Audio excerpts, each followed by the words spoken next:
Jake Paul has offered his thoughts on why Conor McGregor has yet to return to the UFC, despite being healthy and ready to fight since mid-2023. While fans eagerly await McGregor's comeback, the UFC has been vague about confirming a date.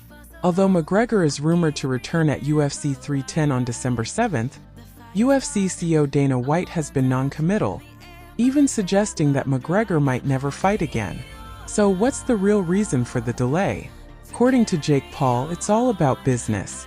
During a recent episode of his BS podcast, where he spoke with former UFC heavyweight champion Francis Ngannou, Paul explained his theory on why McGregor's return is being stalled. For those at home wondering why Conor isn't fighting, here's what's going on, Paul said. Conor still has 2 fights left on his UFC contract, but the UFC is in the middle of renewing their broadcast rights deal. The UFC licenses their fights to platforms, and they're negotiating a new deal, possibly with ESPN.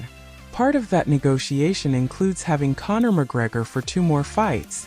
If Conor fights now, that leverage disappears, and they're left with only 1 McGregor fight to offer.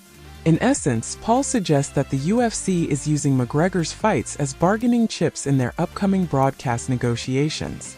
With the current deal with ESPN set to expire in late 2025, securing McGregor for 2 fights could significantly boost the value of their new deal by hundreds of millions of dollars.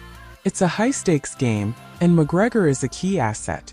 This kind of strategic delay is nothing new for the UFC. Historically, they prefer to lock fighters into new contracts before their current deals end. If a fighter like Ngannou refuses to sign a new contract, the UFC tends to slow down their fight schedule, applying pressure on the fighter to re-sign. Ngannou himself shared a similar experience during the podcast. Ngannou's frustrations are well documented. He previously revealed on social media that he had fought just once in 16 months as the UFC delayed his bouts. Even after becoming a heavyweight champion, Ngannou was only able to fight once in 2021 and once again in 2022, illustrating how the UFC can control a fighter's schedule when it benefits them financially. McGregor's situation may be following a similar pattern. The UFC, having shown in the past that financial concerns can influence when and how often their stars fight, could be holding back McGregor until it benefits them during contract negotiations. During the pandemic, for example, they delayed his return because they didn't want to lose out on ticket revenue by holding one of his fights without a live audience. As the rumored December fight approaches, fans are left wondering if McGregor will actually step into the octagon.